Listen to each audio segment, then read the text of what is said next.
ក្នុងឆ្នាំដែលខ្ញុំធ្វើពាណិជ្ជកម្មចិនថៃនៅខ្វាងស៊ីអ្វីដែលខ្ញុំមានអារម្មណ៍ជ្រាលជ្រៅបំផុតគឺពាក្យមួយថាគឺលឿនការដឹកជញ្ជូនទៅមកកាន់តែលឿនហើយខ្ញុំក៏ទទួលផលប្រយោជន៍ពីវាដែរប៉ុន្តែគឺលឿននេះធ្វើបានដូចម្ដេច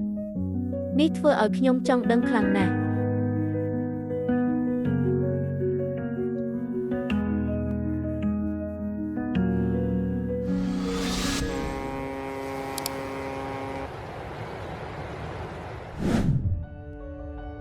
យូជីនគូជាវិស្វករមេកានិកអគ្គិសនីម្នាក់នៅកំពង់ផែប៉េប៊ូពាន់ខ្វាងស៊ីហើយក៏ជាមនុស្សដែលនឹងជួយដោះស្រាយសំណួររបស់ខ្ញុំផងដែរសៀវយ៉ែទីនេះជាទីធ្លាស្តុកទំនិញរីឌីជីថលធំដំបូងគេនៅខ្វាងស៊ីសមុទ្រផ្លូវដែករួមគ្នាស្វ័យប្រវត្តិគ្រប់ជំហានយើងប្រើ Lidar និង B ដែលបំលែងបទពិសោធន៍អ្នកចាស់ឲ្យคล้ายជា model ទិន្នន័យប្រព័ន្ធរៀបចំផ្លូវល្អបំផុតកំណត់ទីតាំងបានត្រឹមកម្រិតសង់ទីម៉ែត្រវាសន្សំកម្លាំងមនុស្សហើយលើកស្តង់ដារសុវត្ថិភាពនិងបរិស្ថានទាំងមូលមិនចម្លែកទេមានប្រព័ន្ធនេះហើយមើលទៅចង្វាក់កំពុងផែទាំងស្ថិរភាពទាំងលឿន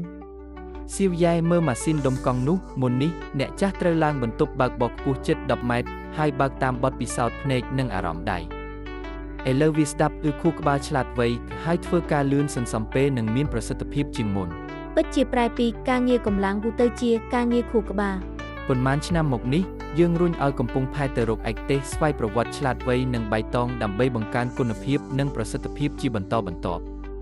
ឲ្យកំពង់ផែប៉េប៊ូពាន់ជាកំពង់ផែស្នូលអន្តរជាតិបង្ហាញតម្លៃពិតរបស់វាឥឡូវយើងនៅចំណុចលេខ513កំពង់ផែហ្វាងឆេងកាងវ៉ាវទីនេះធំណាស់តំណាងយូតើពួកគេកំពុងធ្វើអ្វីនៅខាងនោះពួកគេកំពុងធ្វើសម្យុទ្ធប្រឆាំងព្យុះតៃហ្វុងរៀងរាល់ឆ្នាំយើងត្រូវទប់ទល់តៃហ្វុងជាង10លើកអ្នកនៅចាំតៃហ្វុងគវីម៉ាស៊ុនពីឆ្នាំ2014ទេព្យុះតៃហ្វុងខ្លាំងពិសេសវាប្រហារទល់មុខមនុស្សទាំងអស់បដូរវេនគ្នា3ថ្ងៃ2យប់ដើម្បីរឹតបន្តឹងការការពារតៃហ្វុងដល់ពេលចុងក្រោយពេលព្យុះជិតមកដល់យើងនៅតែបើករថយន្តបាញ់ទឹកធុនធ្ងន់ដែលបំពេញទឹកពេញចូលទៅក្នុងតំបន់កំពង់ផែដើម្បីពិនិត្យចុងក្រោយម្ដងទៀតពេលនោះអ្នកខ្លាចទេពេលនោះគ្មានពេលគិតច្រើនទេក្នុងក្បាលមានតែគំនិតមួយយើងនៅឧបករណ៍នៅកំពង់ផែក៏នៅត្រូវធានាសុវត្ថិភាពរបស់មនុស្សគ្រប់រូបនិងឧបករណ៍ទាំងអស់ឲ្យបានប្រាកដមនុស្សនៅកំពង់ផែនៅវាមិនមែនជាពាក្យស្លោកទេវាជាខ្សែការពារដែលពួកគេបានកសាងឡើងម្ដងហើយម្ដងទៀតតាមរយៈការហ្វឹកហាត់រាល់លើកនិងការយាមឈររាល់យប់ដោយវិជ្ជាជីវៈនិងទំនួលខុសត្រូវដែលមិនដែលដាក់ចិត្តស្ងប់ដើម្បីសង់ជាបន្ទាយរ៉ាំរ៉ៃមួយតាមមួយអ៊ីងសៀវយ៉ែទៅខ្ញុំនឹងនាំអ្នកទៅមើលឧបករណ៍ថ្មីក៏ខ្នាតរឹងរបស់កំពង់ផែថ្នាក់ពិភពលោក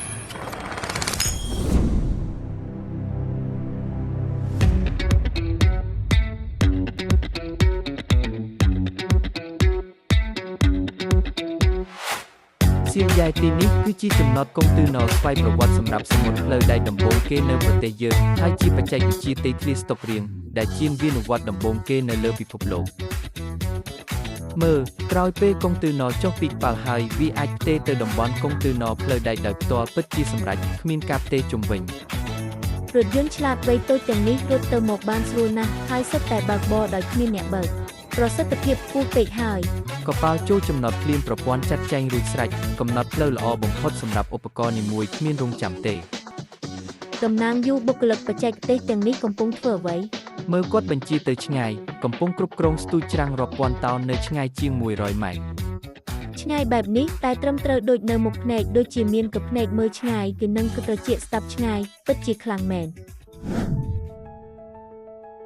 នៅចំណតខ្ញុំដោះស្រាយគឺរបាំងបច្ចេកវិទ្យានិងបច្ចេកទេសដំណើរការ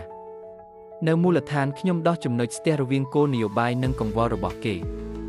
ជាវិស្វករនិងតំណាងសភាស្នូបេសកកម្មគឺដូចគ្នាអនាគតយើងនឹងធ្វើឲ្យផ្លូវសមុទ្រនេះភ្ជាប់អាស៊ាននិងពិភពលោកកាន់តែមានប្រសិទ្ធភាពកាន់តែអាចទុកចិត្តនិងកាន់តែមានភាពកក់ក្ដៅខ្ញុំគិតថាខ្ញុំបានរកឃើញចម្លើយហើយកំពុងផែប្រើប្រាជ្ញាក៏ដើម្បីដំណើរការដោយយកប្រាជ្ញារបស់សិប្បករជំរុញឲ្យប្រសិទ្ធភាពកែច្នៃឡើងជាបន្តបន្ទាប់ហើយយកបេះដូងគោលរបស់តំណាងមកកំណត់ទីដែលអភិវឌ្ឍឲ្យត្រឹមត្រូវឲ្យរាល់ការចេញដំណើរមានភាពត្រឹមត្រូវនិងអាចទុកចិត្តបានឲ្យរាល់ការមកដល់ពោពេញដោយសេចក្តីសង្ឃឹម